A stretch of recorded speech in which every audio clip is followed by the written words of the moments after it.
Hello everyone, आज हम start करने वाले हैं डी फार्मा सेकेंड ईयर का कोर्स, जिसमें पहला सब्जेक्ट मैंने लिया है फार्माकोलॉजी। ठीक है, फार्माकोलॉजी में हम क्या पढ़ेंगे? फार्माकोलॉजी में हम दो चीजों के बारे में पढ़ाई करते हैं। सबसे पहला है फार्माकोकाइनेटिक्स, दूसरा है फार्माकोडायनेमिक्स। ठीक है, फार्माकोकाइनेटिक्स में हम पढ़ते हैं what body do with drug, कि बॉडी हमारी ड्रग के साथ क्या करती है। फार्माकोडायनेमिक्स में हम पढ़ते हैं what drug do with body, कि हमारी जो ड्रग है वो बॉडी में क्या एक्शन प्रोड्यूस कर रही है। ठीक है, चलिए आगे बढ़ते हैं। अब इसको अगर हम फार्माकोकाइनेटिक्स में जो पढ़ रहे हैं तो फार्माकोकाइनेटिक्स क्या है? फार्माकोकाइनेटिक्स है कि what body do with drug, हमारी बॉडी ड्रग को क्या क्या कर रही है। ठीक है, तो सबसे पहले हम देखते हैं कि हमारी बॉडी ड्रग के साथ साथ क्या क्या प्रोसेस करती है। तो हमारी जो बॉडी है वो ड्रग के साथ साथ चार चीजें परफॉर्म करती है। सबसे पहला है एब्जॉर्प्शन, दूसरा है डिस्ट्रीब्यूशन, तीसरा है मेटाबॉलिज्म, चौथा है एलिमिनेशन। अब हम बारी बारी से पहले इनको पढ़ेंगे, उसके बाद आगे बढ़ेंगे। ठीक है, तो सबसे पहले मैं आपको बता दूं एब्जॉर्प्शन क्या होता है। एब्जॉर्प्शन का मतलब होता है कि आपने टैबलेट खाई, टैबलेट खाने के बाद पहले उसमें दो स्टेप जरूर होंगे। ठीक है, सबसे पहला स्टेप होगा डिसइंटीग्रेशन, मतलब ड्रग का छोटे छोटे हिस्सों में टूटना। ठीक है, दूसरा जो स्टेप है वो है डिसोल्यूशन। डिसोल्यूशन का मतलब है वही जो छोटे छोटे हिस्से हैं जो ड्रग टूटी है उनका घुलना।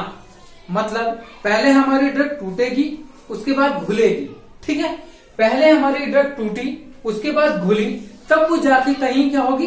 एब्जॉर्ब होगी। तो एब्जॉर्प्शन क्या होता है? Absorption is the process in which our drug absorb from the stomach to the blood.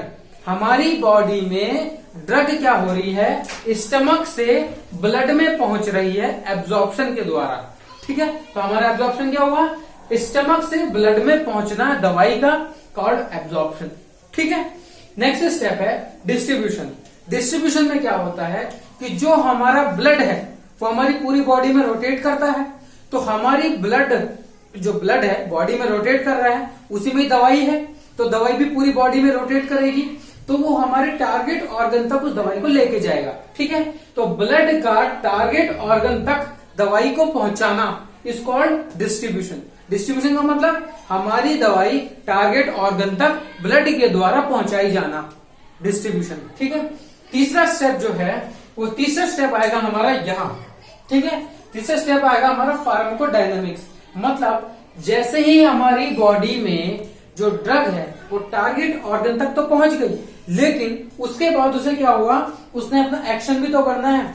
ठीक है, हमारी बॉडी टारगेट ऑर्गन तक पहुंचने के बाद अपना एक्शन दिखाएगी। मतलब अगर हमने सर दर्द की गोली खाई है तो टारगेट ऑर्गन तक पहुंचने के बाद वो हमारा सर दर्द ठीक करेगी। ठीक है, तो थर्ड स्टेप होगा एक्शन प्रोड्यूस इन बॉडी। तीसरे स्टेप में हमारी बॉडी में एक्शन प्रोड्यूस हो जाएगा। जैसे ही हमारी बॉडी में एक्शन हो जाएगा तब चौथा स्टेप आएगा ड्रग का केमिकल स्ट्रक्चर चेंज होना। मतलब हमारी बॉडी में मेटाबॉलिज्म स्टार्ट हो जाएगा। ठीक है, मेटाबॉलिज्म क्या है? ड्रग का केमिकल स्ट्रक्चर चेंज होना।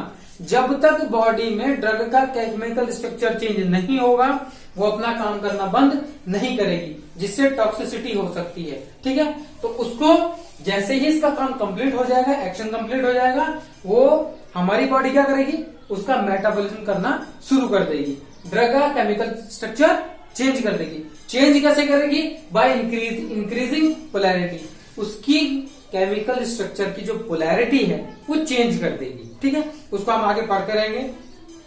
अब फोर्थ स्टेप जो है, जो लास्ट स्टेप है, फिफ्थ, वो है एलिमिनेशन का। एलिमिनेशन का मतलब होता है हमारी बॉडी से वेस्ट मटेरियल का बाहर आना। तो यह है किडनी के द्वारा बॉडी से बाहर आना। तो जो हमारी वेस्ट मेटाबोलाइट है दवाई की, जो वेस्ट मेटाबोलाइट है वो हमारी बॉडी से बाहर आ जाएगी। तो ये आज की क्लास है जिसके में हमने क्या पढ़ा? Introduction to pharmacology. ये आपका पहला चैप्टर है, इसमें हमको डीप पढ़ना है एब्जॉर्प्शन के बारे में और ज्यादा, डिस्ट्रीब्यूशन कैसे होता है, मेटाबॉलिज्म कैसे होता है और एलिमिनेशन कैसे होता है। इन सब चीजों को हम डिटेल में आगे पढ़ेंगे। Thank you.